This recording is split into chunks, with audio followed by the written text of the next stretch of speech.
And we are live back with another version of Lakers Weekend. It's your host, Sean Grice, aka the Magic Man, and my co host and special guest and friend and colleague, and just around all good person, Joe Soro is with me. Welcome to the show, Joe. Thank you for having me. All right.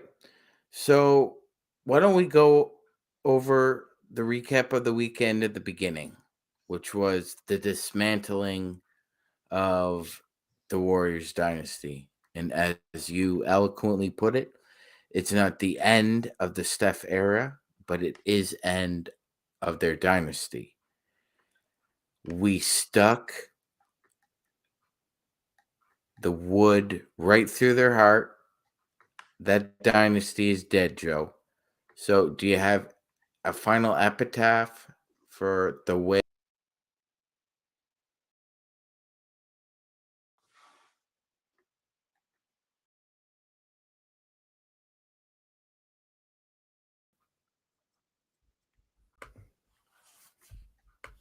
Couple of things to be noted here.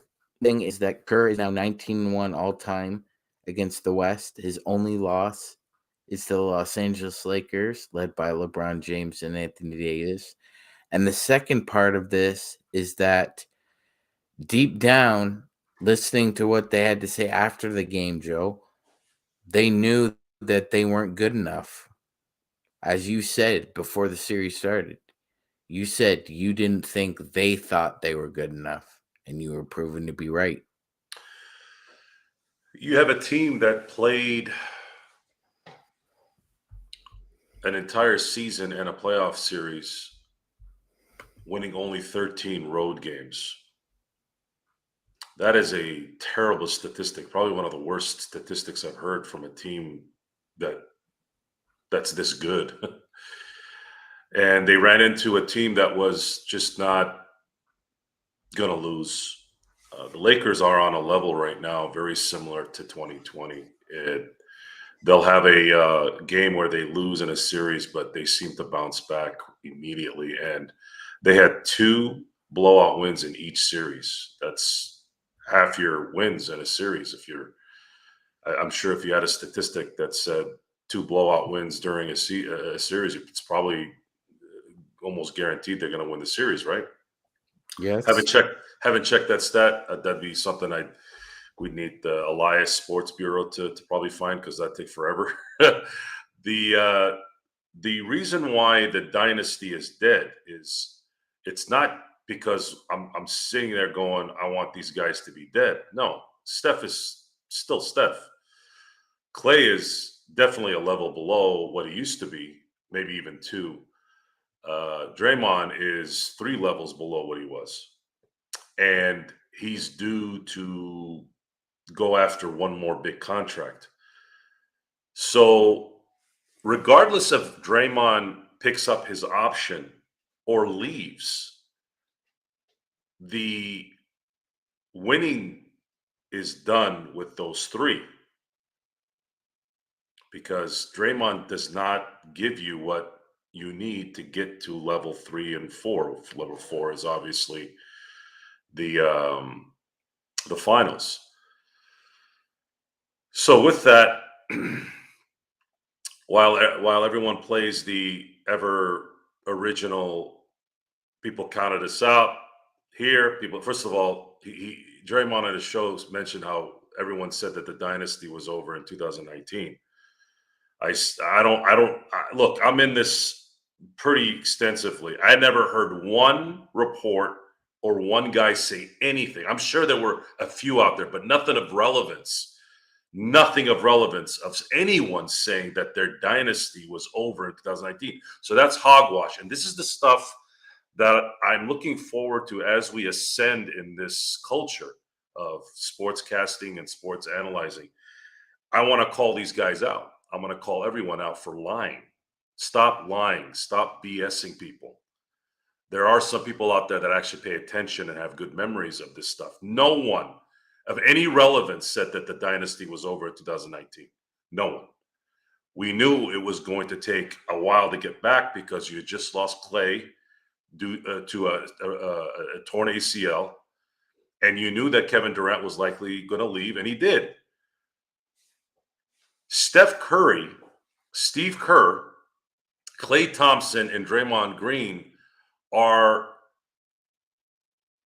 the reason why they're successful, besides talented, is they are some of the most unselfish basketball entities in sports. That's why that plays a big part on why they win. So there was no doubt that they were able to they'd be able to either bring someone in that could be effective. Poole was very effective last year, helped them win a title. I don't know what happened to him this year, but they have that culture there.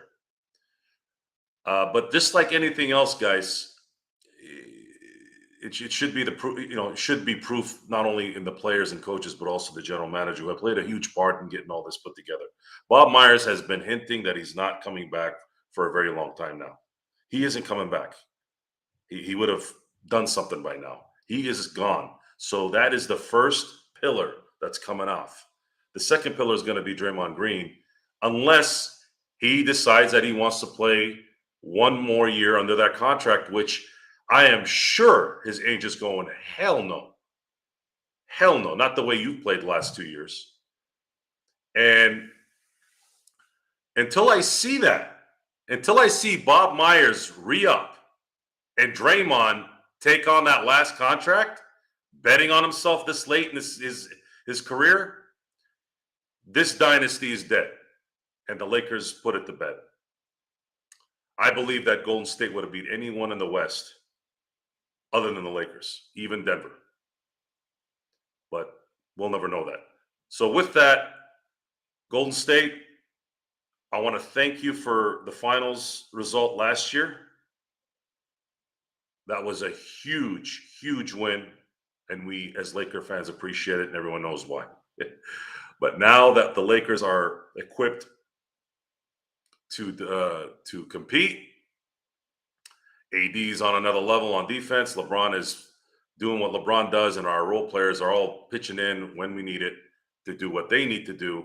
And Darvin Ham went from Bob Weiss to Greg Popovich in a matter of weeks. I can't figure out for the life of me. I know disrespect to Bob Weiss, but there's a difference. So just want to use him as an example. It's the first name that came to my mind. For those of you who don't know who Bob Weiss is, former LA Clipper coach, I think twice. And then of course everyone knows who Pop is. But I think the Lakers, the Warriors, if there should be some kind of reinvention this summer for the Warriors, and we get a chance to see this again, I would welcome it, because I think LeBron needs to get a little bit more out of that Steph LeBron little tiff that he's had for the last decade, because he did get screwed. He got screwed in 3 finals. One was half his stars, or all his stars, were gone in 15, and then of course Durant decided to come to Golden State in 17, 18, and then we saw what happened there. So yes, the dynasty as we see it currently constructed is dead. Bob Myers will be gone, and I believe Draymond Green will be gone as well, unless he takes $15 million per for the next 4 years, something like that. With the taxes in California, with the fact that most importantly, with the fact that the Golden State Warriors are flirting with $500 million in salary, including tax, economically, beyond all this other stuff, it's just not. I don't see how it's possible. Golden State's not going to drop $400 to $500 million in salaries. Sorry, it's not going to happen. Yeah, you know what, Joe? I think a lot of their fans, and I think some of the analysts overestimate greed, and they think that people like Joe Lacob and Steve Ballmer will just keep throwing money at a problem until the problem solves itself. When in actuality, like any good business person, and it's on a different scale, but you can relate. If you don't have to spend money, you don't want to spend the money, because you may need it down the road for something that's worthwhile. So I just don't think, uh, even in this climate, that these billionaires are just willingly and flippantly just throwing money at an issue and thinking that it can be solved overnight. But I don't believe, even if I was a billionaire, I don't believe I'd ever allow salaries to get to that level. To escalate the way they have. It would have to be Elon Musk, Bill Gates money for me not to care, honestly. But if you're most of these billionaires are billionaires because they've been able to not spend money. That's how most work, anyways. The ones that Mhm. have the ones that are sitting on 50 to 100 to 300 billion. That's I don't even know what that is. Yeah, To it's even unfathomable. I'm not gonna ask. I'm not gonna ask or say anything in that level. I will never reach that level in 15 lifetimes. So most runs like this end sad. It ends sad because people get old, people get tired, people get burnt out, people start not getting along. I have a little bit of a feeling that something might change even with Steve Kerr to some degree, uh, and I think it'll depend on who wins the lottery. I have a weird feeling that if the Spurs win, this is just me in my head. This isn't speculation I've heard anywhere. This is just me in my head. I have a feeling if the Spurs win the lottery and get Wembanyama, I believe that will propel Pop to go up to the front office, and I believe the Spurs would throw a lot of money towards Steve Kerr to come coach there. That's what I would do. Uh, that's what I would do because I think Clay is likely going to keep getting worse. Draymond's already there, and you're going to have to unload Poole, but you don't have any assets to attach to that. So no one's really going to trade for him unless he does a 180 and gets back to 2022 Poole. But then again, at that point, are you going to want Draymond back? It's a mess over there. It's a mess, not in the mess of like a Kobe and Shaq in '04, But but it just the parts don't mix. Some of the parts are old, and some of the parts aren't worth what they think they're worth, but they ended up paying more for the parts, and now they're gonna have to pay for paying more for the parts. I don't think anyone anticipated what ended up happening at training camp. But this is not the first time Draymond's alienated a player. Oh He no. he alienated Durant to the point where Durant left. Oh, he called him a bitch. Yeah, if you're gonna call someone a bitch, then That's it, fighting words. and that's fine. I understand that, but you also have to understand that bitch got you another two titles that you wouldn't have gotten. Mhm. Yeah. And that's the part where you have to gauge how you communicate with certain people. There are exceptions to the rule in life in general. Durant is the exception. He is a bitch. He's been a bitch since he's left Oklahoma City. However, you do not win in 17 and 18, and you didn't win in 19 because of Kevin Durant. And that's just the way it is. And you probably would have won a little more while Clay was rehabbing. See, that's the crazy irony in that. If KD had just stayed put, it would have been Steph and KD, and they might have been formidable. They might have been a threat in 2020 against the Lakers. They might have won it in 2021 with a healthy Durant and a healthy Steph Curry. Although Steph was hurt in 2021, wasn't he? Or was that 2020?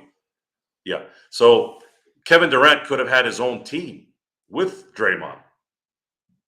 I don't know if they would have won a title, but he at least would have had that showroom to show his skills as a one man game. So yeah, it's a lot of what ifs, a lot of what this, what that. At the end of the day, look, you won 4 championships since 2015. That's four more than a lot of people have won, especially great players. At this point, prove me wrong that the dynasty's over. I don't think anyone's going to prove me wrong on that. And in the meantime, I don't really care either. I'm focused on the Lakers beating Denver and then hopefully beating Miami or the Celtics in the finals, because this summer could be. Could be a hot summer, Joe. It could. It's gonna be a hot It is. summer. It will literally be a hot summer. El Nino has made its way here, and it's already coming. And we are at the precipice of quite possibly having a title of titles. And that is a very, very, very crazy thought that in our lifetime, we watched the Lakers take that spot. And I've been fortunate in my life to see the Steelers tie and go over in Super Bowls The in the same way. Cowboys and the Niners. I did watch. Unfortunately, I did have to watch the Niners and Cowboys win 5 before the Steelers did, but it was nice watching the Steelers win 6 to surpass them. I'm sure that was. And in my lifetime, as far as me being alive, the Steelers were the first to win 3, 4, and 6. So at that point, what else can you say? Well, just you know what I've said before. Like I'm going into the next life wearing purple and gold. So the fates know that wherever there's a basketball court, there will be Lakers basketball, and I will be there. But as we move on here, this will be the third iteration of the Lakers that would win or go to multiple finals in my lifetime. Joe, it's Magic the first time, Kobe and Shaq, and now this incarnation. So that's 3 levels of contention. Most people are lucky as a fan of one team maybe to get 1, and maybe you get lucky and you get 2. So far, it's been 3. And I'm still young, but I'm thinking about fans like Tom and Laker fans, post 65, who probably never thought they'd ever see the Lakers surpass the Boston Celtics for championships. But here we are, man. It kind of like I heard what yourself and Tom and other fans are saying about kind of romanticizing the Celtics and the Lakers rivalry. And, tonight was a painful reminder that it's looking more and more like it's going to happen, because we're watching the game this afternoon, and that third quarter was the unraveling of the Sixers, Joe. The Celtics took a 55-52 lead into halftime, and then third quarter, the floodgates opened, Joe. The Celtics outscored the Sixers 33-10. Since the shot clock era, which was introduced in 1956, that's the fewest points the Sixers have scored in that era. It's almost 70 years. So as much as people have been kind of writing off Boston's defense, a combination of, let's be honest, there was a lot of yellow bellies on that Sixers side. Embiid cut out, Harden cut out. I just thought they quit, man. And in combination with that, Celtics just took it from them as well. So, what were your thoughts about the Game 7 where it just seemed like the Sixers didn't even show up? Well, there was a play vivid in my mind where James Harden was on a semi break, and he was about to possibly get a layup to get the Sixers to 10 in terms of a lead. That shift right there changed everything. because it went from 10 to 5, and he got called for a flagrant on that play. And that's how quick it can go, especially when you have a player like James Harden, Joel Embiid, and unfortunately Doc Rivers coaching. The guys quit. The guys quit when it got going, and you can blame Tatum for the end of game 6, but at the same time, you still got to put that game away at home. That's if you look at the 2 game 6s that the Lakers had at home, it was a 40-point and 21-point throbbing. That's what championship teams do. It doesn't matter how good Memphis was as a second seed. It doesn't matter how good Golden State was as being the world champs. You have to thump those guys. You have to bury them, and the Lakers did that. The Celtics buried the Sixers when it mattered. The only difference is in terms of what could be is if the Celtics do meet the Lakers, barring injuries, you're not going to be able to thump anyone on the Lakers. And the Lakers match up very well against them. Even when they weren't fully equipped as they are now, they were competitive. So I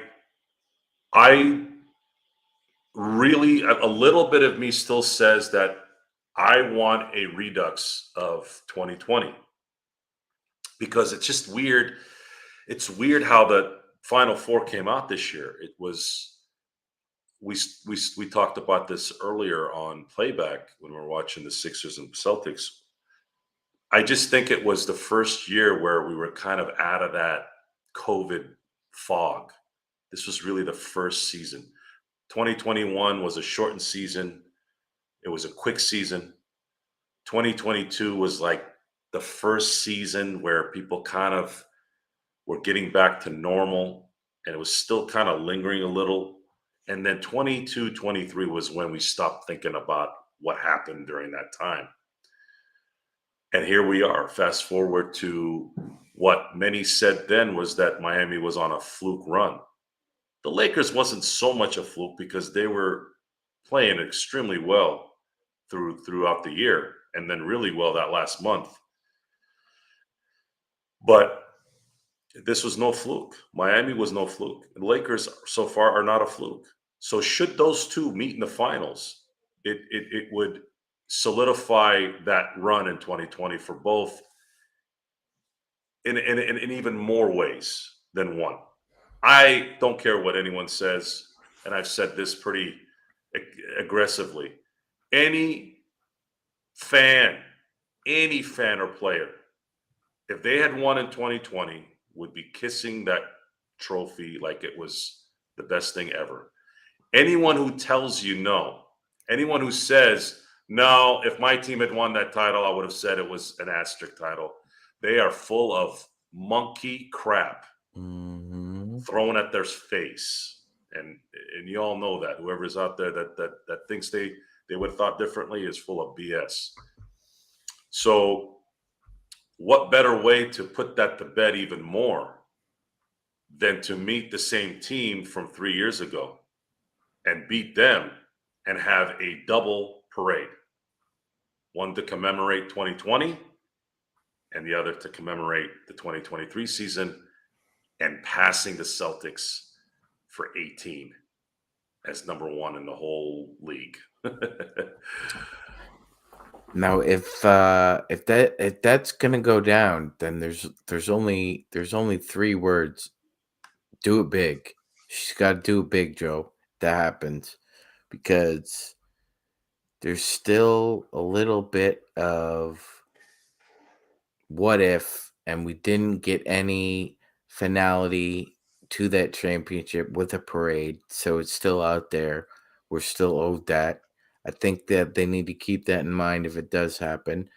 But we've got a Western Conference Finals to go through and an Eastern Conference Finals, Joe. So I'm sure Gerald's got a preview planned for tomorrow for the Western Conference Finals. So just your early thoughts on what you see going down between the Heat and the Celtics. I personally think that while I don't ever count a Jimmy Butler team out, I just think that the Celtics are going to have too many wings for the Heat eventually to deal with in a 7-game series. So, as much as it pains me to say this, I would say the Celtics probably win in 6. Yeah, there's some validity there. However, the Miami Heat have been scrappy for a few years now. I have no idea who's going to win that series. I'll be honest. I have no idea. To me, it's a deadlock. The Celtics have lapses. That's why. That's why they haven't been able to win.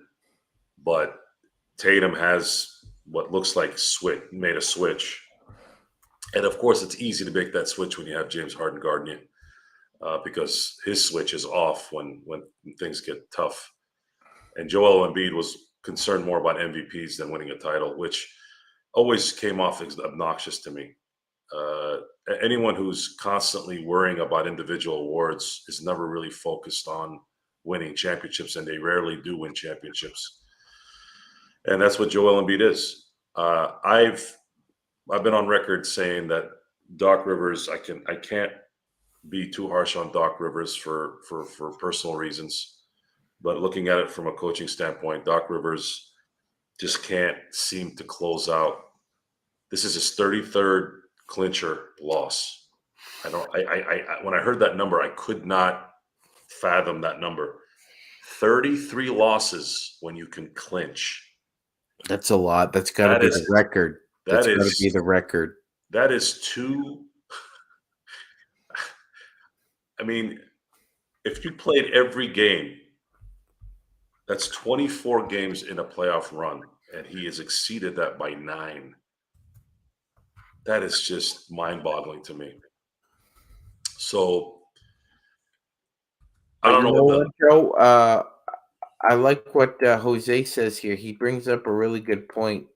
The Heat do have the coaching edge. So maybe if you're not sure of who to maybe pick, one or the other, you may go with coaching being the final straw. And if that's the case, I'd take Spo over Missoula. Yeah, I think that's an easy one, but Missoula has the talent, and the Celtics have a desire to I get back. think you know what, you know what's going to be a key, Joe, is if Kevin Love can maybe not match Al Horford, but um maybe be as effective from the 3-point line. I think that would go a long way for the Heat. It really would, because in a way it would kind of neutralize what Horford's been able to do in the playoffs, because he's been really hot from deep.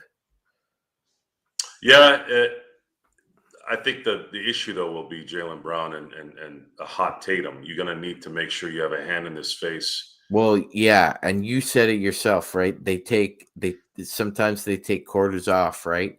And Jimmy Butler left the Philadelphia 76ers, Joe, because he saw exactly what we saw, and he's like, I'm out because these guys are quitters, and I don't understand that mentality. So you're right.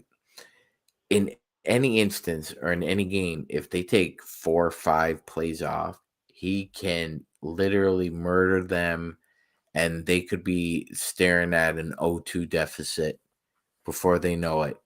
If they don't play this right, the Heat could take both games right away. If the Heat take the first 2 games in Boston, even if they take 1 out of 2, they're I like the chances. the Celtics start backpedaling. The Celtics have to win the first 2 games against Miami. But then again, we're gonna have to see how those games play out. If it's close games, it could go 7 for all we know.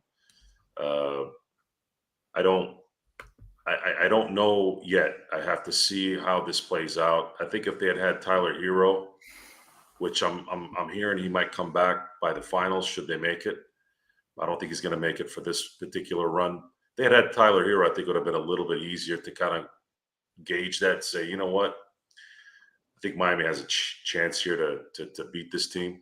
but not having that extra guy that can hit from deep on a consistent basis might be a problem. Uh, so I'll at least against the Celtics. Obviously, didn't have a problem with it in Milwaukee, and didn't have a problem with New York. But I'll know probably the first game on where that might go. If Boston comes out and blows out Miami in game one, then there's something there to worry about a little. But then we have to wait and see if they can repeat it again in game two, see what kind of adjustments Spo does at that point. Miami just needs to split. If they split, then it starts to favor Miami and the momentum there. But I'm not going to know until that series starts. I'm completely blank on who's going to win that one. Well, it's also a tale of building teams two different ways.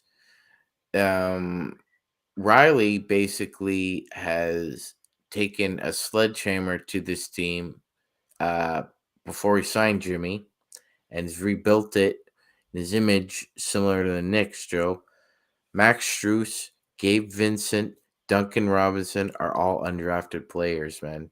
So this idea in the NBA that somehow you need to consistently hit on first round picks is a fallacy. It takes the right eye to find talent and develop it. Now, Riley, in concert with Spo, have produced the most undrafted players to play significant minutes in the NBA, Joe. Probably only second would probably be us, the Lakers. But nobody else finds undrafted guys and gets them to fit into their system better than the Miami Heat. The NBA culture has changed. This wasn't the norm for years, where an undrafted player became an effective star on the team. But scouting has gotten better. Have helped.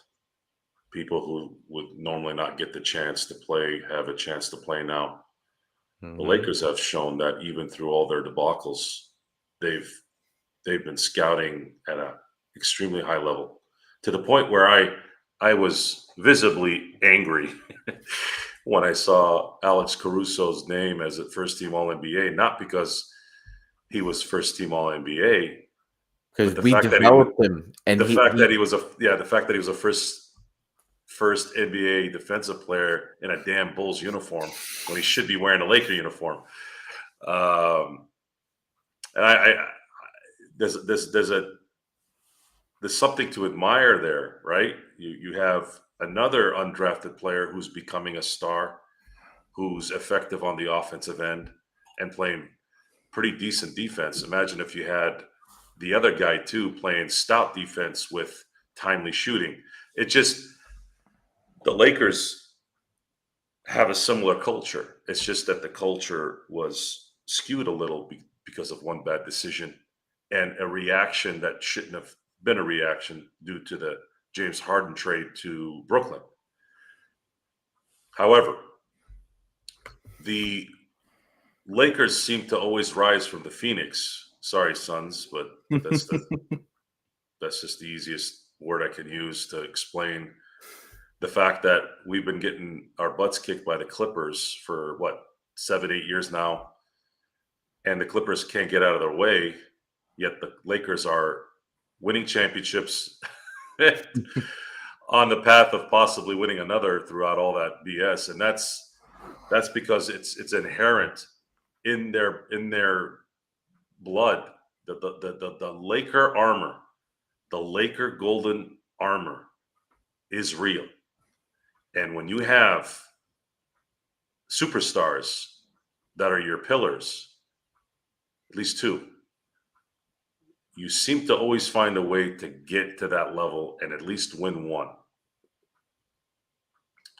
Whether it was Wilt and Jerry West, whether it was Kareem and Magic, whether it's Shaq and Kobe, whether it's AD and LeBron, whether it's Cutler and Mickelson, whatever you want to call the Minneapolis Laker run, Slater even. I think that was more of a spread out team, being that there was only 9, 8 teams at the time. But The Lakers, in every iteration in their history where they had superstars, they've won a championship. Mm-hmm. And we've already done that.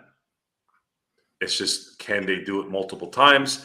And LeBron is one of the few players in basketball history that can almost supersede even the Lakers in terms of what he's going after. Because Michael Jordan was that big. Michael Jordan was bigger than the NBA. Michael Jordan revolutionized, by the way, if you guys uh, haven't watched Air yet, I'm sure most of you have Prime, Amazon Prime. I highly recommend watching it. It was a short, kind of romanticized thing. Not a lot of it was true, but that's how movies are. Real life doesn't always translate to the screen, so you got to embellish some things. But it was a really, really good movie, and getting you to understand that sometimes that risk, that big risk, does come through. And Sonny Vaccaro, the part that is true is that Sonny Vaccaro did believe that this was the way to go to get their business to another level. He noticed something about Michael's personality. One of my favorite scenes, it's not going to spoil anything in terms of the story, but I will say this. There is a scene where he's explaining how Michael Jordan, in that shot in Carolina to beat Georgetown, how he was anxious to get the ball. This is an 18-year-old freshman. He was anxious. And he explains how James Worthy was never going to take the last second shot. Dean Smith picked the freshman, and Dean Smith never played freshman. But Dean Smith, even at that point, got desperate. Just like Jim Boeheim got desperate in 03 when he finally had his stud and was able to get his one and only title, right? That's the part I haven't been able to understand about college basketball. I think that a lot of times they go too much to the team, and then once in a while they'll veer off that and they end up winning. I'm like, why don't you keep doing that?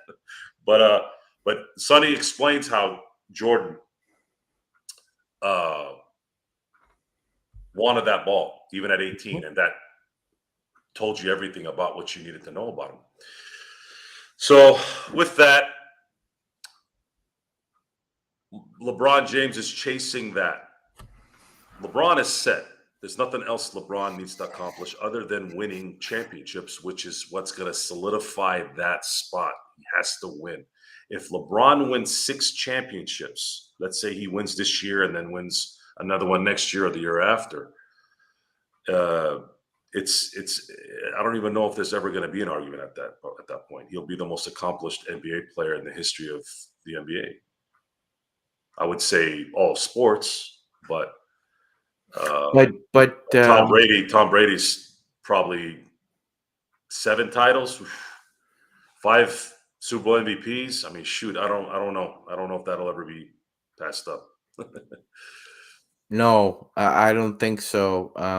But as far as a team sport would be concerned, if again, we're kind of envisioning what this all looks like towards the end. Nobody foresaw this over the past 3 months, so nobody has a crystal ball. I'm not Nostradamus. He's not Nostradamus, but we do see a pathway for him to be in a conversation all by himself, because I think he already is, but it's hard convincing a group of people who are still skeptical. If it comes through full circle and this happens, I don't think I have to go so far to the hilt to convince people that he's a standalone, because it would stand alone. I watched Kobe and MJ play. I don't think anyone has ever had that skill like Michael and Kobe, even LeBron. In terms of basketball, I don't think anyone will surpass those two from a basketball standpoint. But there's more to be judged. There's more to be judged. Yeah, I agree. I would say this though. And I've always argued this. You could put MJ above him. Kobe was the more skilled of the two. Yes, because that's what that era called for, and that plays a big part. When someone says if Jordan had played in this era, he would average 40, I go, no, he wouldn't, because Michael Jordan would have been raised in a different time. He might have not been Michael Jordan, the killer, had he been born in 1990. You have to factor that in. It matters.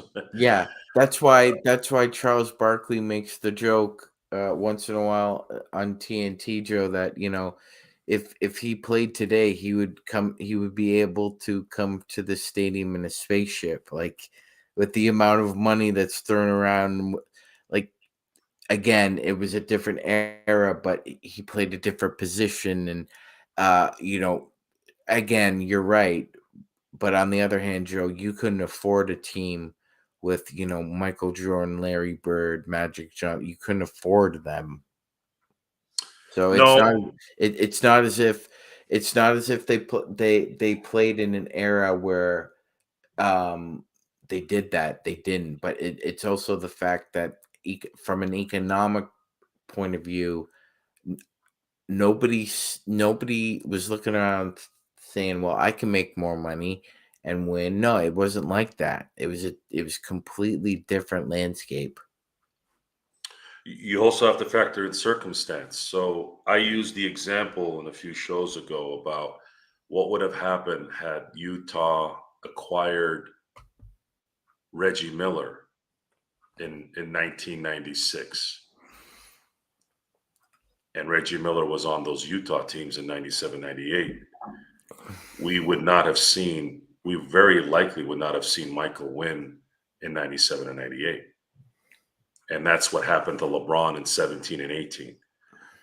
There was a lot of luck that played into the way things played out for Michael, but luck is part of the lore. You can't go back and say, well, if this and if that, but that did play a factor in it. The era at the time wasn't guys jumping ship to go play together unless it was way past their primes.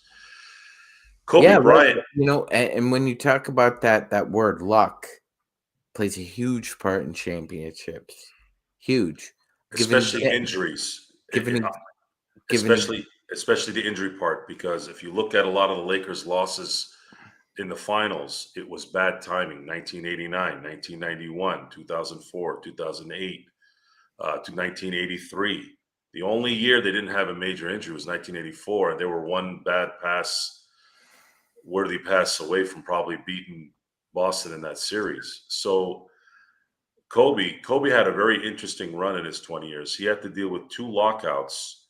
He had to deal with the fact that he made a very, very bad decision in Colorado in 2003 that derailed him forever. Mhm. It didn't keep him from winning again and being great, but it derailed not the perfect image. No one has a perfect image, but it derailed the aura a little. He became human when he was involved in that, where he wasn't human before then, and he wouldn't have been human even after.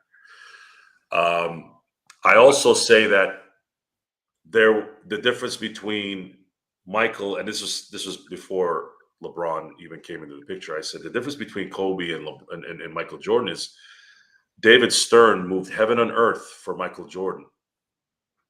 David Stern moved hell in front of Kobe Bryant. Not deliberately, but it played out that way. And it started with the zone defense being implemented in 2002, which reduced Shaq's prime by a couple of years.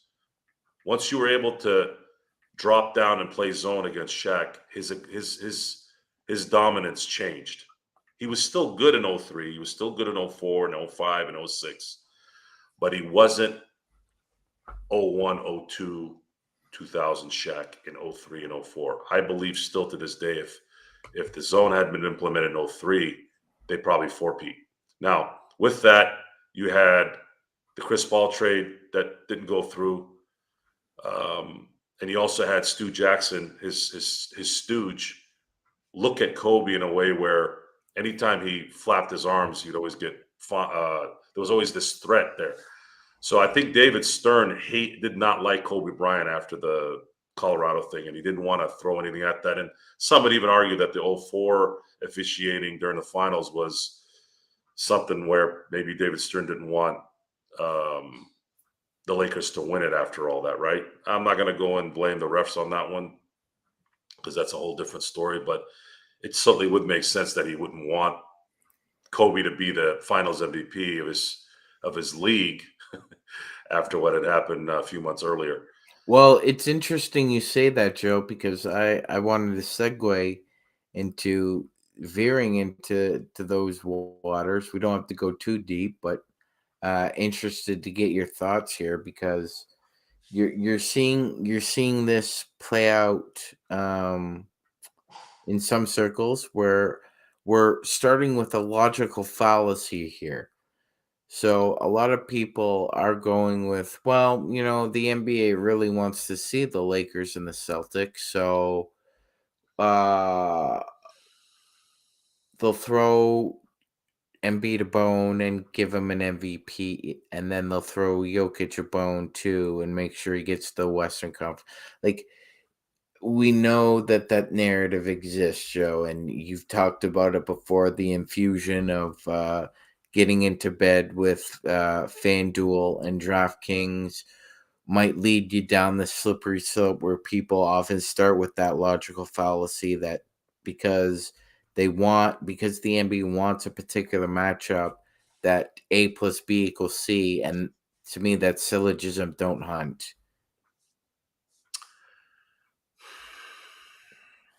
I hope it's not that way because it would turn it into wrestling, and I don't want to. Donaghy situation was one guy, and I watched the documentary. He explained it. It wasn't some conspiracy by the NBA. It was just some guy that wanted to make more money.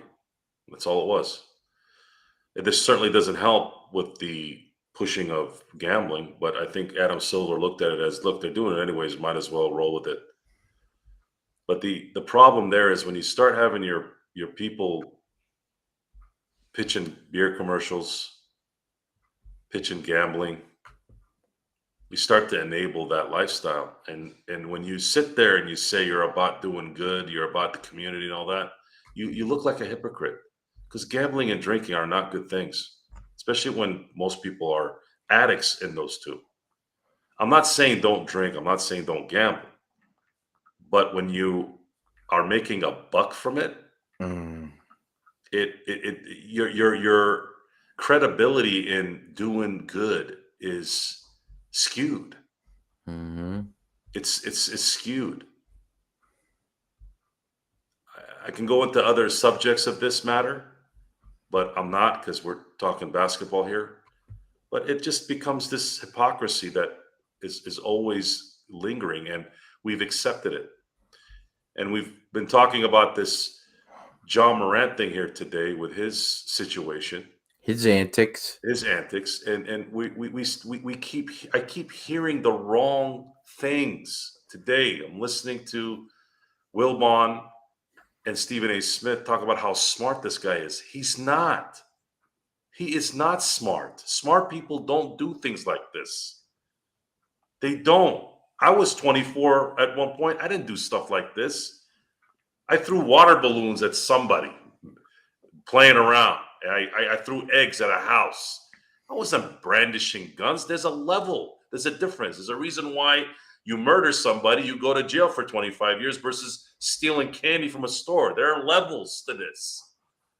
And don't tell me about, oh, he's privileged. Why is this going on? I had a friend of mine that went to a rich public high school in La Jolla, California. He told me the rich little, whats were worse than any human beings on the planet. Why? Because all their parents wanted them to do is get the hell away from them. So they just throw money at them, go do whatever the hell you want. So the privileged or the poor, a lot of, that's, you want to talk about fallacy, that's a fallacy. I've seen both be worthless too, because at the end of the day, it's people. At the end of the day, it's people. I've seen people who were raised in hellholes come out clean on the other end. I've seen people who lived great lives growing up and they look like garbage and they're addicted to something and they're gone. There is a fundamental, there are fundamentals that help, like a 2-parent household and a good community, a good school. Yeah, sure. But being a parent, having those things, having good schools, having a 2-parent household, it's not enough. No. It is not enough. Your kids, if you're not careful, if you're not focused on raising children the right way, what is the right way? First of all, children are children. They don't know any better. Stop treating children like adults. That's one of the big problems we have. And we fast forward to, let's say, the 20-year-olds in the NBA who are given millions of dollars. They're still children. And you're giving them resources to be adults. A lot of them can't do that connection, whether they're privileged or not growing up. Why? Why is this going on?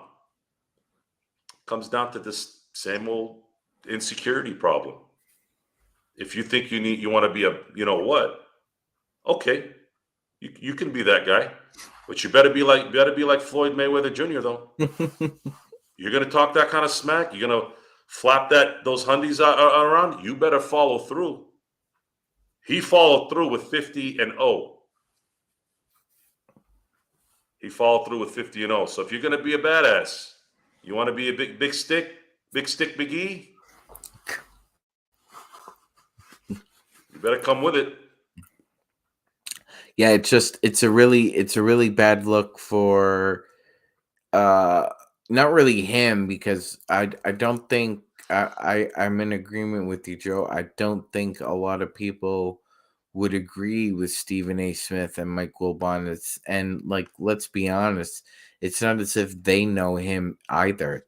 Like, what if they had like 1 or 2 conversations with him in their life? He shook their hand, said hello, how are you? They thought he was polite and courteous, so obviously he has to be that way all the time. No, not necessarily. I remember a song called "Smiling Faces," Joe, by the Undisputed Truth, and one of the lines is, "Smiling faces, sometimes they don't tell the truth." Go ahead. Wilbon and Stephen A. Smith said what they said not because of Ja Morant. They were defending their community. And they were lying and full of BS about the community. Like telling the world that this is a smart person and that he should do this and do that.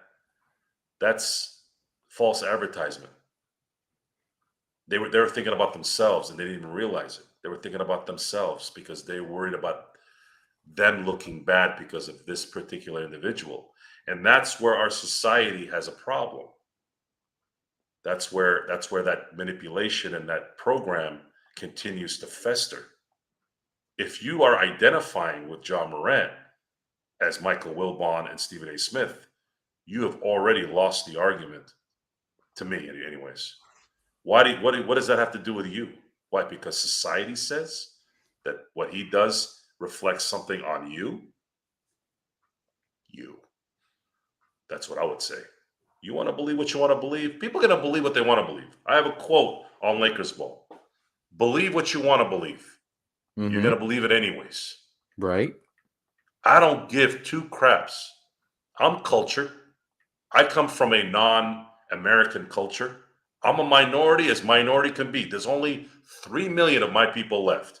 And you know why there's only 3 million people left? Because of all the stupid wars and all the stupid fighting with churches. All those things for centuries that went around and ended up creating what it created. How do you get around that? How do you get around it?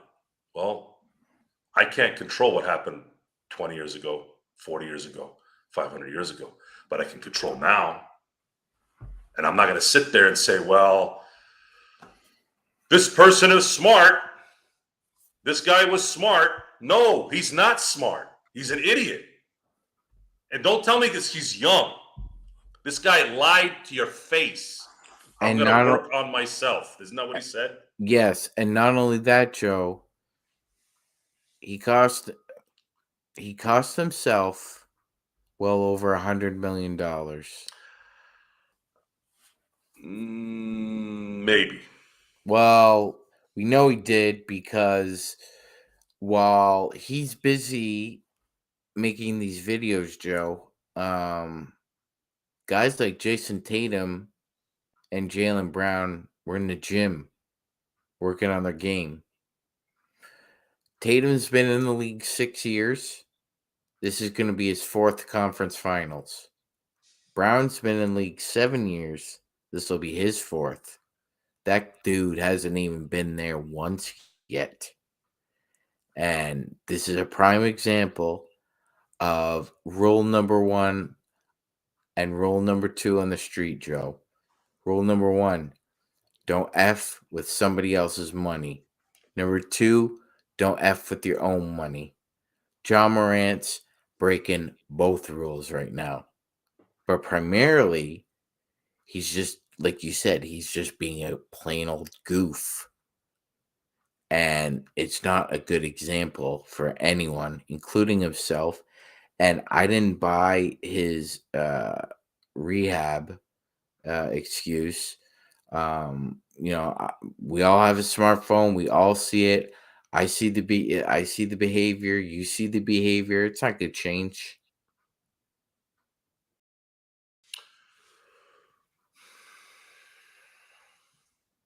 I think the outrage is hilarious. We can't just look at it as someone being dumb and not taking their job seriously. Instead, we have to turn it into, oh, he's got mental health issues. I'm talking about Ben Simmons now that Eduardo had mentioned him. This guy had mental challenges, apparently, yet was still vigorous enough to come after money that he didn't earn. He didn't play due to his choice. Mm-hmm. And yet he wanted his money. So he wanted his money paid to him, even though he didn't get the full amount. He still got $14 million for not playing for an entire year because his feelings were hurt. Yep. And that's what happens when you enable the weak. You make the weak validated when you allow this to happen. And if you think this is a joke, if you think you're just being harsh, Joe, you don't know what's going on in that guy's life. Spare me the BS, okay? We all have problems. We all came from something that wasn't good. We were human beings. That's life. Some worse than others. But what does that have to do with the fact that he couldn't make a layup and decide that didn't want to play for a year and him still wanting his money? So you can stick that where the sun don't shine. And if Ja Morant wants to, brandish guns, well, he's in Tennessee, I'm assuming, right? Yes, he was. You can have a gun. He was. You can have a gun there, I believe, without a concealed license. I believe you can carry without a license or a permit. Yes, I looked it up. You're correct, sir. So that plays an interesting part there. I'm sure there's a stipulation in the contract that says you're not going to brandish weapons on TV. So now that takes on a whole different connotation. Something, Joe, when even when athletes and celebrities sign a contract, everybody, myself, you, as we welcome in our podfather, Gerald Glassford as well. Thank God you didn't call me Pod Mother for Mother's Day. Golden Knights, baby! Golden Knights! Very nice, Gerald. Congratulations. Just finished watching them. I'm going to say on this Ja Morant thing, though, to me, it's about 3 words. Actually, about 4 words. Unbecoming of the league.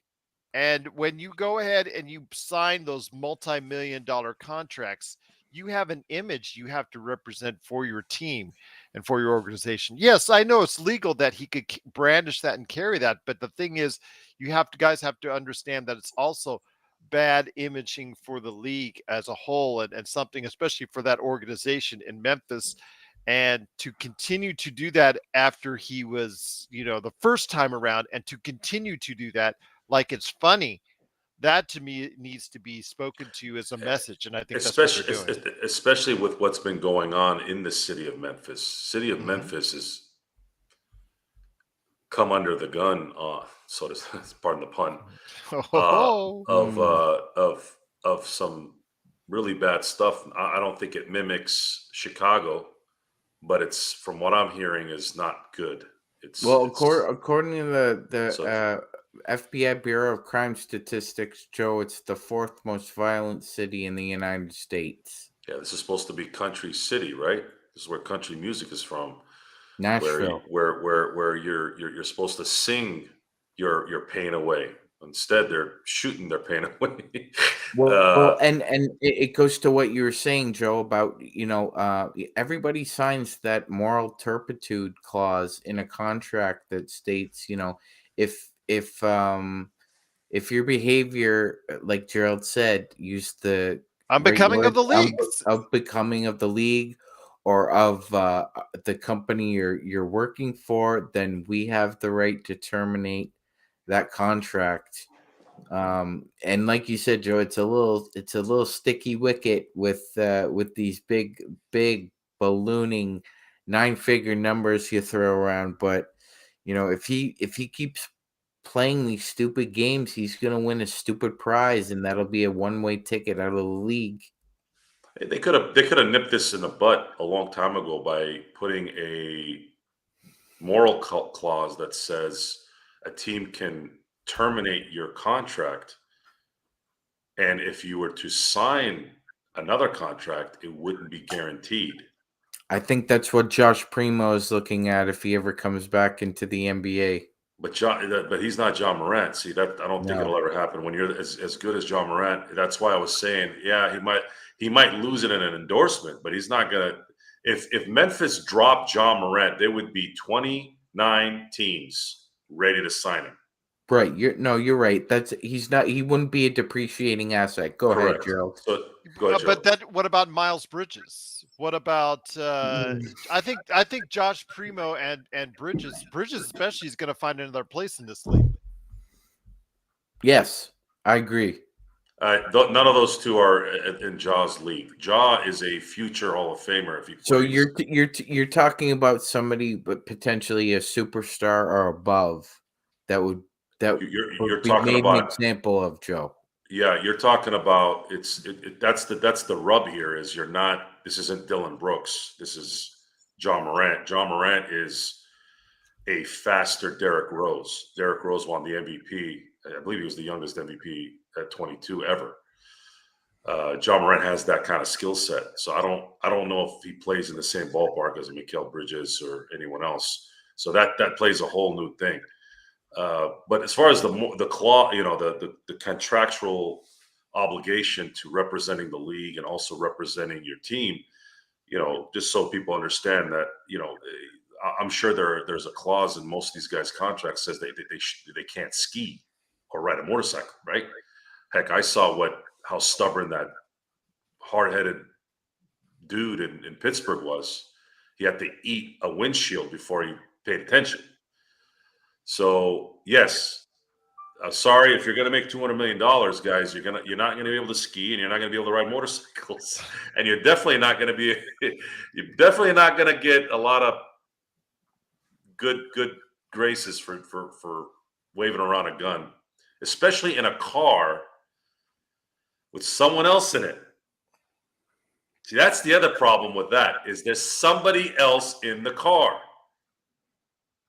And when they took the first pick, when he had He moved the phone away. that nice lady that was sitting next to him, there's another person in the room.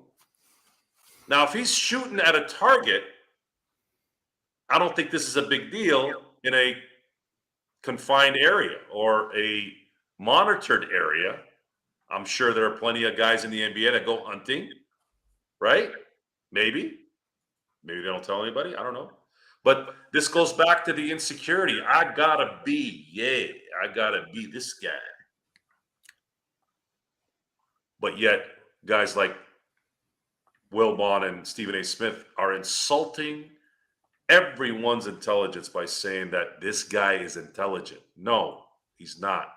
And the only reason why they're saying that is to deflect what really that's about away from them, which is stupid. That should not have any bearing on who you are. Who cares what society says? Society, 90% of the time, know nothing about anything. Trust me, guys, I see people every day. I see people I do not know every single day. All kind of cultures, all kind of economical situations, couples, divorced, home, apartment, condos, all types of people, all cultures.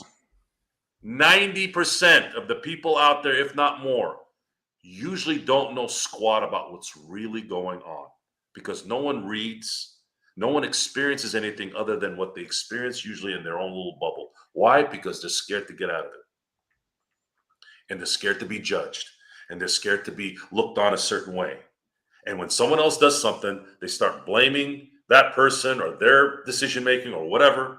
And it just becomes this just mess of crap. And it doesn't really do any good to anyone. Well, you know something, as we veer off into another topic, I'll just end this segment with this. We mentioned on Playback, Joe, that, years ago, Tracy McGrady, T-Mac, he called this situation. He thought that Memphis had a lot of talent, but that they really needed a vet in that locker room between those four walls to try and get it through these thick skulls about how to comport yourself, what it's like to be a professional, what that means on and off the court. And we saw it firsthand, Joe. It didn't matter what Steven Adams said this year. They were going to do what they were going to do. Just what you put on the site, man. And it's disappointing. And that's disappointing because there were a lot of young players who benefited from Steven Adams' wisdom when he played for Oklahoma City and when he played briefly in New Orleans. And it's just disappointing that these young people have decided that they know better. Going back to the hypocrisy of the message. Look who's gotten fired the last few weeks. You're telling me Monty Williams isn't a leader? And that's what I wanted to ask you guys about. That is Monty Williams. Yeah, I'm going to say this, and then Gerald, I know you have some things to say, and I'm glad we're segueing into something that you wanted to talk about. Let's talk about Monty Williams. I watched Monty Williams go on a podium and have one of the best speeches I've ever listened to after his wife passed away in a car accident.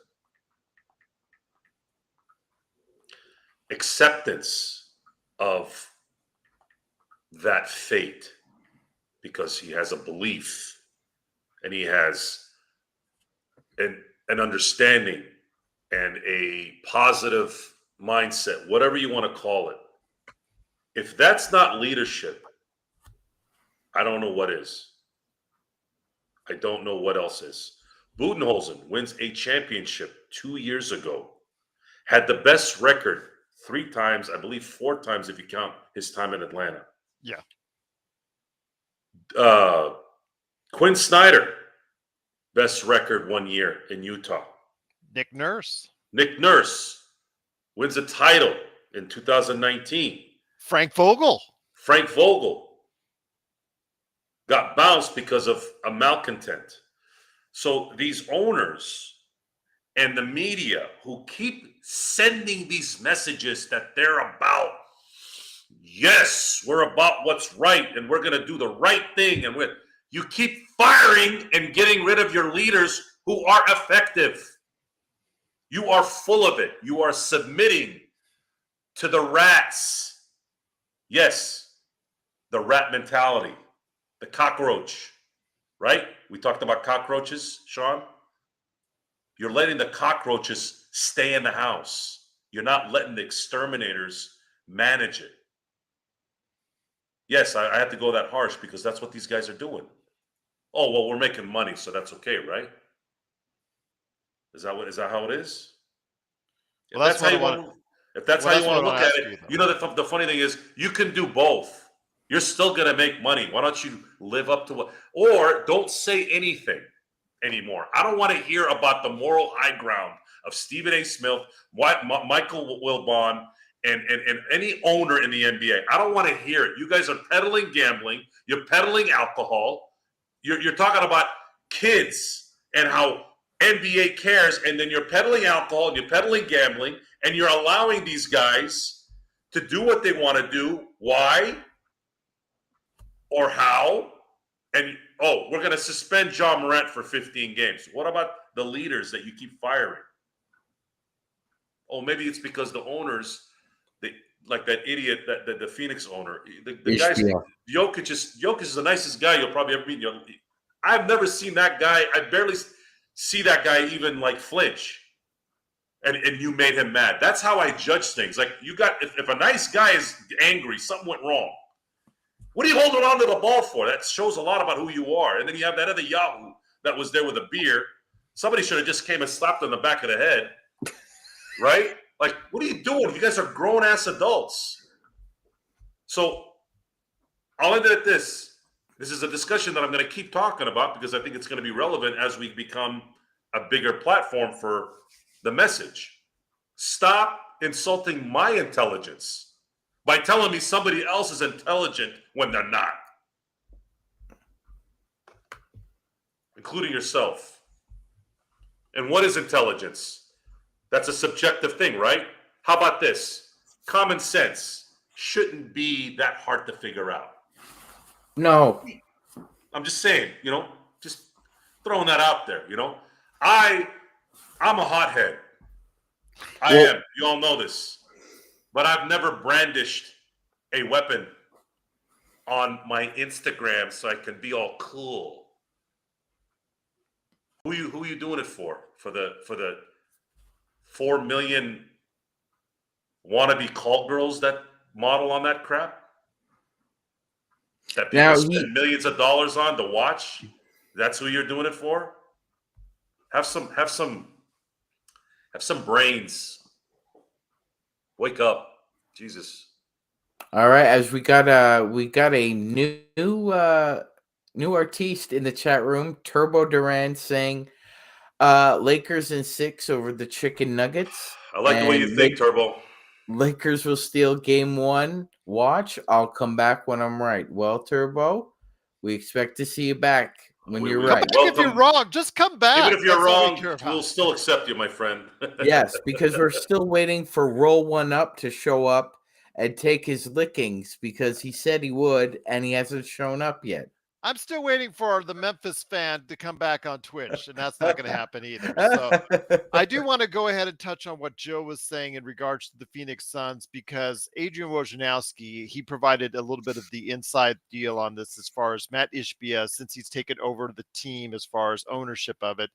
He's really made a lot of decisions a la Jerry Jones style, like I'm taking control of the actual general managership. Jones, who was did a very good job of, actually started out kind of jokester as far as, what he was doing for LeBron and the Lakers at that point in time. And then also he turned into really a pretty good GM as far as growing it to a team that went to the Western Conference Finals and then actually to the NBA Finals.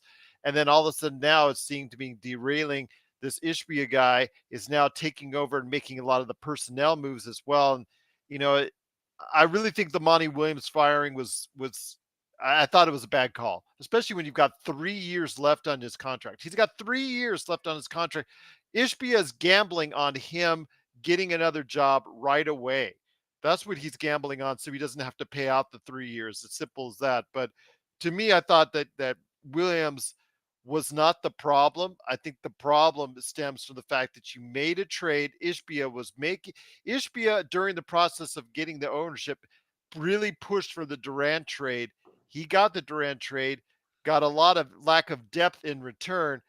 That's the major problem that they have on the team. Plus the fact that DeAndre Ayton, when it counted the most, he showed up the least.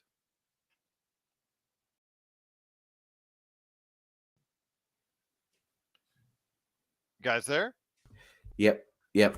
I was just gonna say that's a great summation of what happened, Gerald. And yeah, Ishbia put a rush on this whole deal. He put a rush on buying the team, and then obviously put a rush on the KD deal, Gerald, because Adrian Wojnarowski basically said that the trade was consummated before the ink was even It's dry. very Jerry Jones-ish. It Very. is. It is to get that involved and that deep into a transaction like that, and we find out that now the CEO of the Phoenix Suns is 33-year-old Josh Bartlestein. So what's that about, Gerald? Right?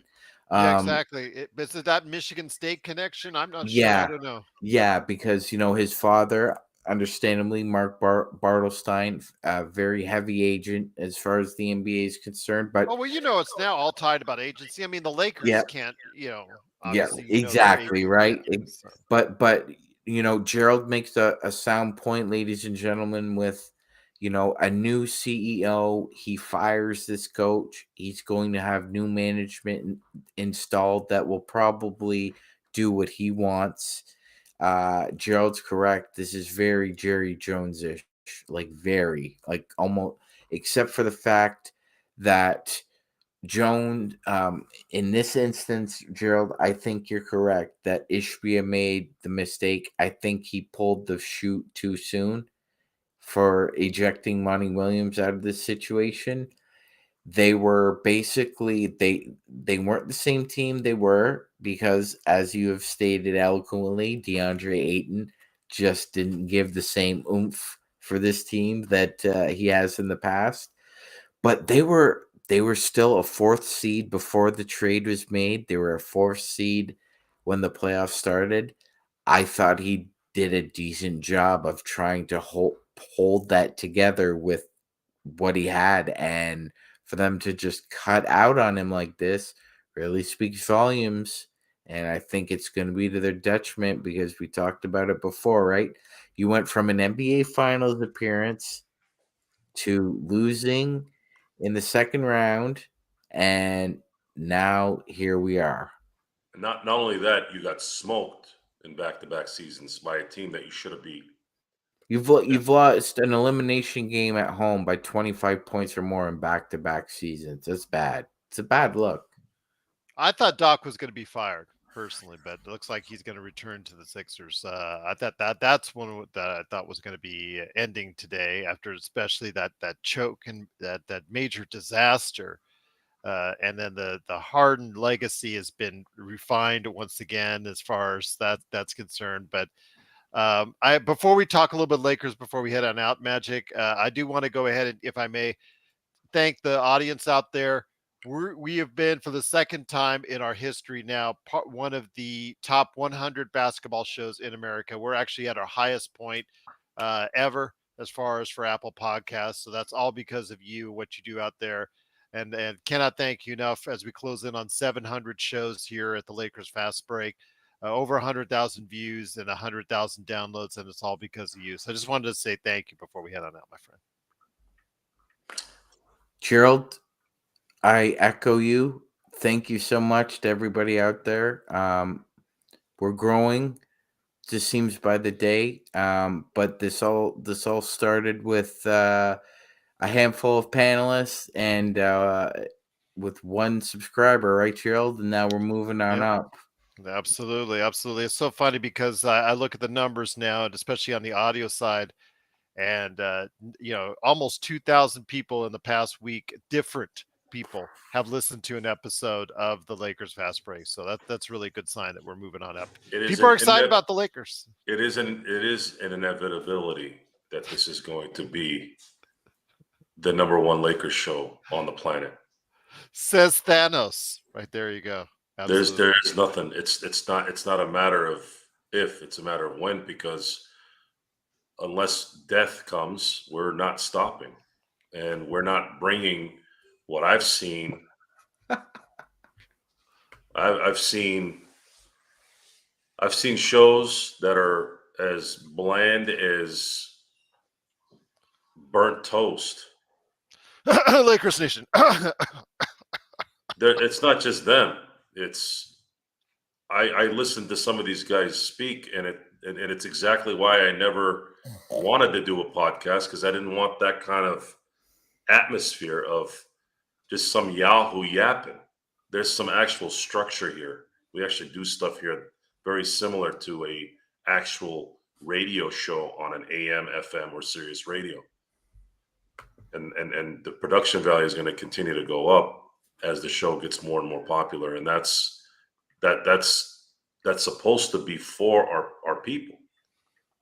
That production value is for our people. The availability, the technology, so that they can hear us, whether it's on Apple, whether it's on YouTube, whether it's on Twitch. All this is planned. Logos, gear. Yeah. I would say I'm happy, but this is what I'm expecting. This is what we're expecting. And I've been saying this since I've been on here. If they want to listen to us, we will continue to come. Because even when I don't want to come, I show up. Really. Even when I don't want to come, I'm like, no, somebody wants to listen to us talk.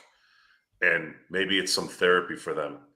And have you gotten people randomly coming up? You say, "Hey, Joe, can you rant on me?" I have not had anyone live yet say anything or recognize me yet. That's probably another year or so away, I would guess. Okay. We never know with the way the Lakers are playing. You never know. We'll see. But yeah, great to be here, guys. I've been watching you in the background while I've been editing the Pop Culture Cosmos and watching the Golden Knights win. So yeah, great show. You guys had a great conversation. I just wanted to put my 2 cents in.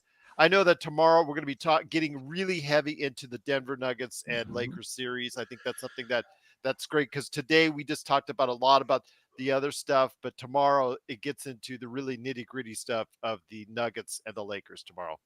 100%. But before we go, there's a little bit of history that needs to be taken care of. We need to give a shout out to Mr. Derek Fisher. May 13th, 2004, hits an amazing shot with 0.4 seconds left. 0.4. What's amazing about that play, Gerald, is the play before the Lakers are up 72-71. Shaq is all over Tim Duncan, and Duncan hits an amazing 21-footer with Shaq all over him with 0.4 seconds left, and the Spurs and their home crowd thought they were going to go home with a victory. And we're not playing Do You Know Your Lakers trivia right now, but for bonus points, who is the announced team on that? Doc Rivers It and was Al Michaels. Doc Rivers and Al Michaels. There you go. He got it.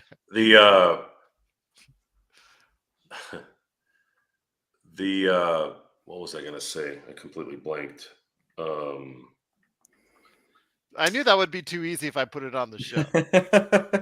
I got the cops called on me after that play. They thought I was. They thought there was a domestic disturbance in the room. Oh my God, Joe! It was caused by Derek Fisher. You could go ahead and. It was the last time I lived in an apartment that had someone underneath me, because they started turning into the typical downstairs people, right? The fact that they call the cops, not being able to recognize someone celebrating versus someone who's beating their spouse. I mean, can't you tell the difference? Or maybe knock on the door. Hey, everything all right? The cops looked at me for a second because I was wearing Laker gear. I'm like, "Hi, how are you?" "Oh, we got a call that there was something going on.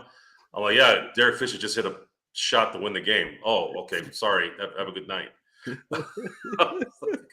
I was so happy I didn't get a chance to actually say, what idiot called the cops? Like, you can't tell I'm celebrating. So yeah, that night, the cool thing about that series is for Game 6, I saw the greatest sporting event ever live. And you'll be surprised at what it is. And I was in Gerald's backyard. I went to go see Tarver, Roy Jones 2. And it was right around the time the Lakers were playing the Spurs in Game 6. So the way I had planned it was the undercards were doing their thing, right? And I was bouncing back and forth. This is before, cell phones and video, right? So I just happened to be gauging are connecting the game and being able to get in and get out really well. Halftime, the fight happens, right? Like right when halftime started, the fight was about, the guys started walking out. And then Tarver, unloads, and I could hear it. I wasn't far up. We were pretty close, but Jesus, you heard 2 hits, the punch and the drop. And every single human being in that arena went, oh, and you felt it in your bones. Wow. And Tarver's jumping 10 feet in the air. The referee was wasting his time counting. Roy was out. And the whole crowd went nuts. After that, I'm still on a high that I've never been on at an event. I get out, and it's about 5 minutes in on the third quarter, and then the Lakers start making their run, and they end up obviously winning that game. And boy, it was an unbelievable sports night. Probably one of the best. The only one that trumps it is January 22nd, 2006. I'd say it's like 1-1A. Everyone knows what happened January 22nd, 2006. Everyone remembers on this particular show, that's Kobe hitting 81. But before that 81, the Steelers beat Denver in the AFC Championship game to go to Detroit, which at that time was going to be the last game Jerome Bettis played in his hometown. So yeah, and I had fell asleep. After I got back. I had drank a case of Coronas with my friend Ken. I was nervous the whole week. I could barely eat. I couldn't even eat that day. And he was feeding me Coronas. I got so drunk. That I was numb for that last quarter. And of course, when Ben went through, basically had the clinching run for a touchdown to win the game, we started watching the highlights afterwards and this and that. And then finally I started coming down a little bit, and my wife was with me. So we ended up, at that time, she was my girl, but not she was definitely driving at that point. And I started eating after the game ended. So I started soaking up the alcohol, started sobering up a little bit. We got home and I passed out. And I didn't miss Laker games at that time. I really don't miss them now, but I wasn't missing anything. I fell asleep, woke up halfway through the second quarter. And Kobe was dropping 20, 26 points in the first half all year that year. So he had 26 in the first half. I was like, Kobe will drop 50 tonight, hopefully a win, and we'll call it a night. Well, little did I know, he dropped 26 in the first half, then he dropped 30 in the third, and the Lakers were still in the game. Usually when Kobe would hit that much, it would be a blowout. But I'm like, dude, Kobe's going to drop 70 tonight. So he hits 70, and there's 6 minutes left. I'm like, dude, he's going to hit 80. And I think this was right at the beginning of social media being kind of like, did you guys see this? Did you guys? They were showing it on ESPN and all that. So how great is Kobe? When I talk about Kobe, you know how great Kobe is, guys? I'll leave it at this. Championship Sunday, championship Sunday. 99.9999% will lead Sports Center. There was one guy who debunked that. Kobe Bryant on January 22nd, 2006. Kobe Bryant set aside Championship Sunday, the NFL, the most popular sport in the country. He set it secondary one night in 2006. Pretty unbelievable. 100%. There's only one Kobe Bean Bryant. There will only be one Kobe Bean Bryant. It was a great Lakers weekend edition, ladies and gentlemen. Want to thank my two guests, Joe Soro, Gerald Glassford. Two guests or two pests? Two guests. Okay. Today you are guests. Is there truly a difference? I don't think so. Now that we're talking about, I don't think so. Just want to make sure. And with that, we'll be back tomorrow on the Lakers Fast Break with an in-depth preview of the Lakers and Nuggets series. And until then, thank you very much. See you later, guys. Go Lakers. Go Lakers.